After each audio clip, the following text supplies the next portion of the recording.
Market में survive नहीं dominate करना है? Welcome to M trading channel, जहां सीखेंगे trading A to Z। Subscribe now. Trading की दुनिया में ना कुछ टूल्स ऐसे होते हैं जो हमेशा काम आते हैं और बोलिंजर बैंड्स पक्के तौर पर उनमें से एक है। लेकिन सोचिए क्या हो जब इस क्लासिक पुराने टूल को AI की जबरदस्त पावर मिल जाए।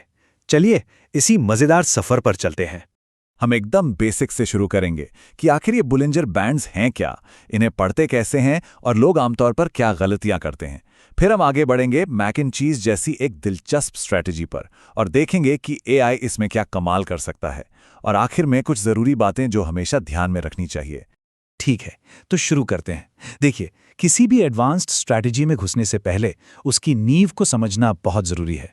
जरा एक पल के लिए सोचिए, क्या कोई ऐसा तरीका हो सकता है जिससे पता चल जाए कि मार्केट अभी शांत है या उसमें कोई तूफान आने वाला है?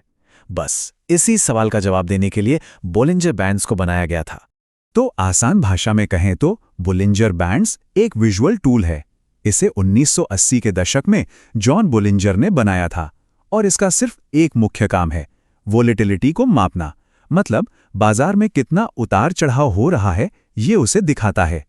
इसकी सबसे अच्छी बात है इसकी सिंप्लिसिटी। देखिए, बस 3 लाइनें हैं। बीच वाली लाइन एक सिंपल मूविंग एवरेज है। समझ लीजिए कि एक तय समय में एवरेज प्राइस है, और जो ऊपर और नीचे वाली लाइनें हैं वो इस एवरेज से एक खास दूरी पर हैं, जिसे स्टैंडर्ड डेविएशन कहते हैं। ये तीनों मिलकर एक चैनल जैसा बना देती हैं, जिसके अंदर प्राइस ज्यादातर घूमता रहता है। तो अब जब ये पता चल गया है कि ये बैंड्स क्या हैं, तो चलिए ये समझते हैं कि ये हमें मार्केट के बारे में असल में बताते क्या हैं। और यहीं से चीजें मजेदार होनी शुरू होती हैं। ये बैंड्स फिक्स नहीं रहते, ये मार्केट के साथ साथ सांस लेते हैं, कभी फैलते हैं तो कभी सिकुड़ते हैं, और इसी फैलने और सिकुड़ने में इनकी असली कहानी छिपी है। बाईं तरफ देखिए, जब मार्केट में बहुत ज्यादा हलचल होती है यानी हाई वॉलेटिलिटी, तो ये बैंड्स चौड़े हो जाते हैं। और दाईं तरफ जब मार्केट एकदम शांत होता है तो बैंड्स एक दूसरे के करीब आ जाते हैं। इसे स्क्वीज कहते हैं। ट्रेडर्स इस स्क्वीज पर बहुत ध्यान देते हैं क्योंकि अक्सर इसके बाद ही मार्केट में कोई बड़ा मूव आता है। अच्छा, तो इसका मतलब है कि जब प्राइस बैंड को छुए तो खरीद लो या बेच दो, है ना? इतना भी आसान नहीं है। चलिए कुछ ऐसी आम गलतियों को देखते हैं जिनसे बचना बहुत जरूरी है। ये एक लाइन शायद सबसे जरूरी है। जब भी प्राइस ऊपर या नीचे के बैंड को छूता है तो वो कोई सिग्नल नहीं है, बल्कि मार्केट आपसे एक सवाल पूछ रहा है, क्या ये ट्रेंड ऐसे ही चलता रहेगा या यहां से पलटने वाला है? तो सबसे पहली और सबसे बड़ी गलती, लोग बैंड के टच को खरीदने या बेचने का पक्का सिग्नल मान लेते हैं। दूसरी गलती है बड़े ट्रेंड को नजरअंदाज कर देना। सोचिए, एक मजबूत अप ट्रेंड में प्राइस बार बार ऊपरी बैंड को छू सकता है और ऊपर ही जाता रहेगा। और तीसरी, जो शायद सबसे जरूरी है, वो है सिर्फ और सिर्फ इसी एक टूल पर निर्भर रहना। बोलिंजर बैंड्स अकेले नहीं, टीम में बेहतर काम करते हैं। तो अगर बोलिंजर बैंड्स अकेले काम नहीं करते तो इनका बेस्ट पार्टनर कौन है? चलिए एक क्लासिक जोड़ी से मिलते हैं। ये एनालॉजी मुझे बहुत पसंद है। बोलिंजर बैंड्स और रिलेटिव स्ट्रेंथ इंडेक्स यानी RSI ट्रेडिंग की दुनिया के मैक एंड चीज हैं। मतलब ये दोनों साथ में कमाल का काम करते हैं। और ऐसा क्यों है? क्योंकि दोनों के काम करने का तरीका अलग है जो एक दूसरे को सपोर्ट करता है। बोलिंजर बैंड्स एक लैगिंग इंडिकेटर है, मतलब ये बताता है कि अभी क्या हो रहा है। वहीं RSI एक लीडिंग इंडिकेटर है, ये अंदाजा लगाने की कोशिश करता है कि आगे क्या हो सकता है। एक ट्रेंड को कंफर्म करता है तो दूसरा ट्रेंड के पलटने का इशारा देता है। यहां देखिए ये असल में कैसे काम करता है। प्राइस निचले बोलिंजर बैंड से भी नीचे चला गया है, जो एक ओवरसोल्ड सिचुएशन का इशारा है।